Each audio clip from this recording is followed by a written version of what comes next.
এই দেখেন ট্যাংরাটা দেখেন কি মাথা দিচ্ছে, দেখেন দেখেন দেখেন দেখেন এই দেখেন। এ তুই কইস না, আমার ভিডিও খারাপ করিস না। তো ভিডিও খারাপ করিস না কিন্তু।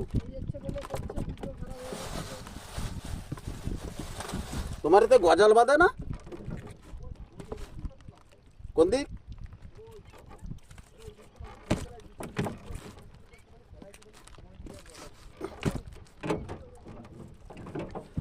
যা তোমার কি করতে হয় জানো, জাল এই যে পাতিস না এনদে ঘন্টা 3-4 পরে তারপর উঠতে হবে,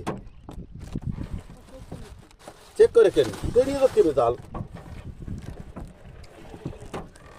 দেখা দিও সব মাছ বেশি বেশি দেখেন বাদ কি দিও। বাধা বেঁধেছে ই রয়না